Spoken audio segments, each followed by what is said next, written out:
are talking today about our ayahuasca journeys and our time in Colombia and an announcement for tomorrow.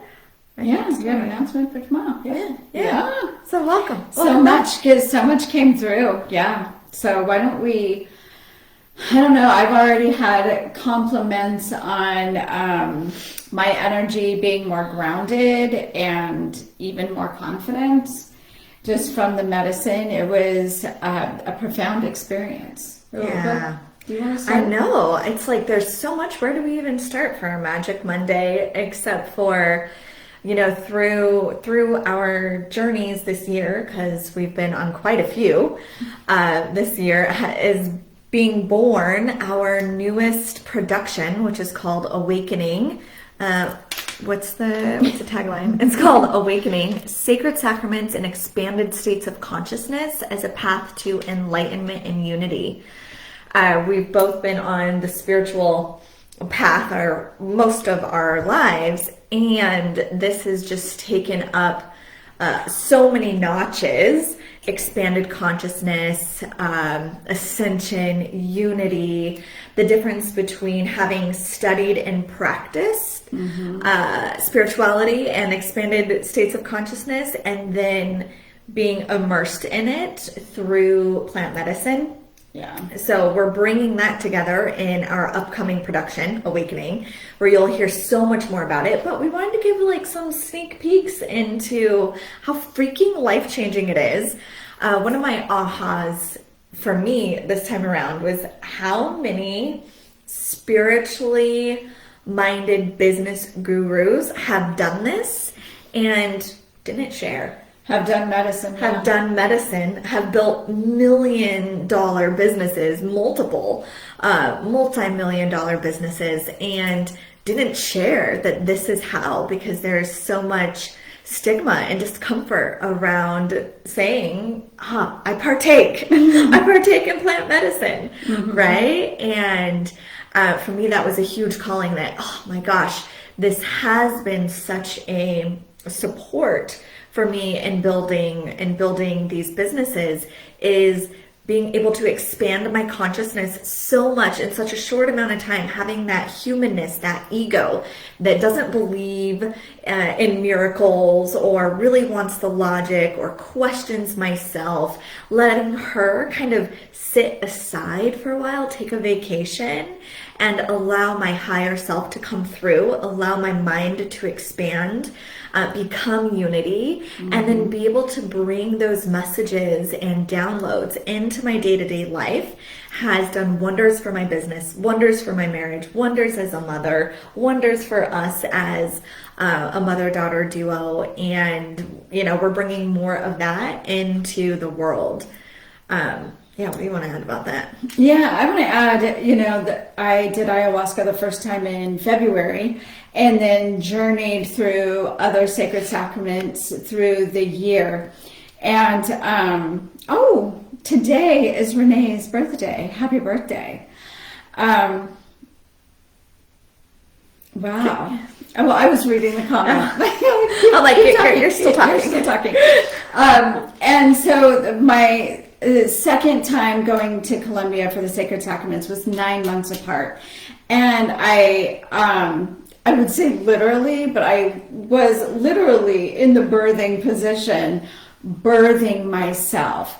And what the medicine has done for me is burned through the trauma, burned through the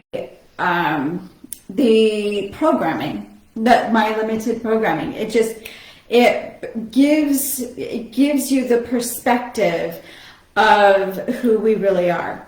And so for me this year, which I had no intention, had no expectation, you know, you try to create plans for the year. What are we going to do this year? It was not even in my consciousness that it would be a year of healing through sacred sacraments. And it has been the most incredible year of my life, the most awakening. And I was thinking about it before Megan and I jumped on here, was that it, going into the medicine is a complete surrender. Yeah, it's a complete surrender. And what comes up is the fear, and the opportunity to actually face your fears and overcome them. Right? Yeah. Face them and move through them, because it's the fear is the number one program that really keeps us thinking less of who we truly are. Yeah, it has us kind of trapped in the illusion of things seeming too big, too serious, too important to risk.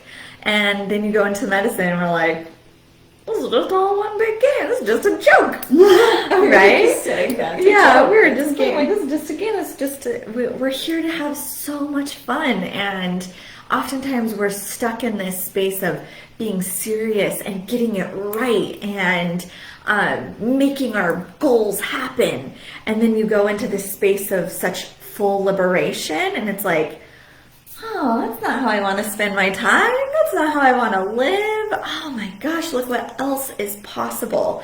So for me, I have very paradoxical experiences of what is possible and then what are my greatest fears kind of coinciding at the same time. And I always emerge more in love with my spiritual path. And like I was just telling Mom this morning, more in love with this projection that we call life, with the matrix, that for quite a while I was so stuck on either fixing or breaking free from, and now I'm like, oh yeah, I came here to enjoy it, right? I came here to enjoy it. So I always come back feeling more excited about life, clear-minded about business and family and all of the things, and I just magnetize so much more than before journeying. Yeah, we'd love to know if anyone has any questions that we can tap on around it. Renee, never fear anything. Instead, approach everything as a new adventure and go yeehaw. Yeah, and here's the truth. I did feel fear, right? And kind of just going to this, oh, I'm not going to feel that, is where most of my misery comes from, is in trying to avoid what I'm afraid of, right? The freedom came into leaning into it and allowing it. And then I'm like, oh gosh, that wasn't all that scary after all. That's so true. I remember you talking about, like, Megan was sharing with me things that she was trying to avoid in the medicine. And then finally she just surrendered to it and said, okay, I'm just going to go there. And then that's exactly what you said. It was like, oh, yeah, what I was scary. afraid of wasn't all that scary. It was kind of fun. Yeah, and so much of what we say yes to or what we say no to in our human existence is based on fear. We might give it a lot of other reasons. We might say, oh, money or time, but when given the money and the time to do the thing, that's when we really discover, oh, what if I can't do it? What if I fail? What will people think? All those fears come up. Yeah. And so, yeah, but I agree. Going for it, feeling the fear, and we have so much just totally let go and surrendered this year by keeping saying yes, right? And each time, going to Colombia each time, saying yes to the different medicines each time brought up discomfort. Definitely brought up discomfort. But then on the other side of it, it was like, whoa, so glad I did that. I'm so, and I'll be talking about this a little bit too in my training that starts tomorrow. The Sacred Woman training. Mother Mary came through very strong. She came to me very strong in February as well, but this time was different because it was such a different experience for me. The pain to pleasure. And we talked a lot about that, and a strong message came through in my medicine about the portal of pain that women have been in, that we've experienced, and how to transmute that to the portal of pleasure. And that's how we embody being a sacred woman, being the sacred self that we are. I mean, we are sacred, but our programming has not taught us that. It's taught us just the opposite. Yeah. And as you're talking about pain to pleasure, which was something that we brought to our group in Mastery Playing Outside the Matrix, now that we're talking about fear and love, it's like the pain of portal into or the portal of pain into pleasure is also like the portal of fear into love, right? That whatever we're desiring tends to be on the other side of what we're resisting. Yes. And when we can choose to allow the very temporary discomfort of resistance and leaning into it anyway, that's where the break free is. And our mentor talks often about looping, and we also talk about that in our group programs, is this looping and what the difference is between someone who has broken free from the matrix and someone who's still in it is whether they allow themselves to continue looping,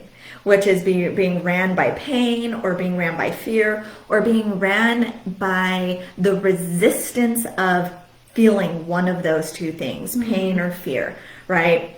Oftentimes those people are more resistant to feeling pain and fear than they are to leaning in and then expanding into pleasure and pain. Yes. Or into pleasure and love. Yeah. Yeah. Pleasure and pain. Now, Sacred Sacraments gets us there fast, right? Something that we may work through in, years happens in a 4-hour journey. Yeah. Where, we would come out at the end of the day, we would think it's like 7 o'clock and it was like 3 o'clock. And I'm like, but I just healed like centuries of soul fragmentation. What do you mean it's not even dinner time? I'm hungry.